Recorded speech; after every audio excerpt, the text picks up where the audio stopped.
மாவட்டங்கள்ல சார் இந்த கவுண்டிங் சென்டர்ல இன்ஸ்பெக்ஷன் பண்றதுக்கு என்ன புகார் இருக்கா? நோ, புகார் ஒன்றும் இல்லை.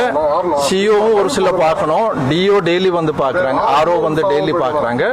ஸோ சிஓ முறையிலே ஒரு வந்து பார்க்கலாம். அந்த முறையில் நீலகிரி கவுண்டிங் சென்டர்ல சிசிடிவி அது ஆல்ரெடி சொல்லியிருக்கோம் தட் அது ஓவர்லோட்னாலே ஹீட் ஆகிட்டு அது மாவட்ட ஆட்சித்தலைவர் அப்போ சொல்லியிருக்காங்க. ஸோ அந்த மாதிரி எல்லா இடத்துல என்னென்ன நம்ம ரிப்பேர்ஸ் எல்லாம் பண்ணணும் அது பார்த்துட்டு இடைத்தேர்தல் எப்போ சார் அறிவிக்கப்படும்?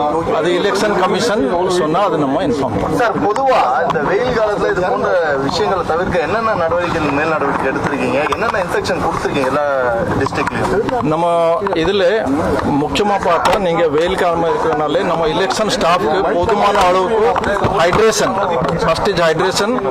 நம்ம போலிங் அஃபிஷியல்ஸ், போலீஸ் அஃபிஷியல்ஸ் எல்லாத்துக்கு ஃபர்ஸ்ட் அவங்க ஹெல்த் முறையில் எப்படி அவங்க இது நல்லா, ஏன்னா இது ஒரு லாங் ஒரு 45 டேஸ்க்கு மேலே நமக்கு கான்ஸ்டன்ட்டாக பாதுகாப்போடு இருக்கணும். ஸோ அந்த ஏற்பாடு எல்லாம் பண்ணியிருக்கோம். அதுக்கப்புறம் நம்ம ட்ரைனிங், அது கவுண்டிங்க்கு என்னென்ன ட்ரைனிங் கொடுக்கப்படும் அதுக்கு நம்ம ஏற்பாடு டிஓ எல்லாம் பார்க்குறாங்க. போலீஸ் சார்பாக இங்கே நம்ம எப்படி நம்ம பாதுகாப்பு இதெல்லாம் பார்க்கணும் அதுவும் பார்த்துருக்குறாங்க.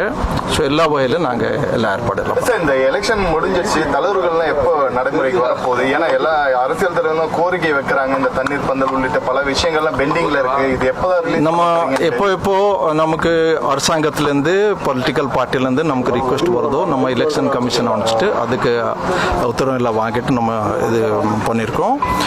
சமீபத்தில் தண்ணீர் பந்தலுக்கும் அதே மாதிரி அப்ரூவல் வந்துருச்சு, பண்ணியிருக்காங்க. ஸோ கேஸ் டு கேஸ் பேசிஸில் அது போயிட்டு. டெல்லியிலேருந்து என்ன ரிப்போர்ட் வருது? எலெக்ஷன் கமிஷன்லேருந்து என்ன ஒரு உத்தரவு கொடுக்குறாங்க? நீங்கள் கொடுக்குற இப்போ ஒரு பாராளுமன்ற எலெக்ஷன் போயிட்டு இருக்கு.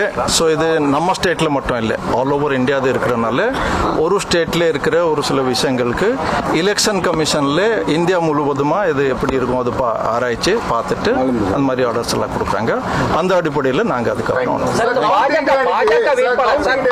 பள்ளிகள் வந்து திறப்புன்னு சொல்லியிருக்காங்க. கவுண்டிங் டே அன்னைக்கு பள்ளிகள் உங்களுக்கு மாற்றங்கள் எதனா வைக்கப்படும் அப்படின்னா நம்ம எடுத்தது காலேஜ் கவுண்டிங் இதுக்கு அது அவங்களுடைய காலேஜ் அத்தாரிட்டிக்கிலே பேசிட்டு அது ரொம்ப முன்னாடியே இதை எடுத்திருப்பாங்க. ஸோ டிஓ அதுக்கு ஏற்பாடுலாம் பண்ணியிருப்பாங்க. ஸோ அதில் வேறு எதுவும்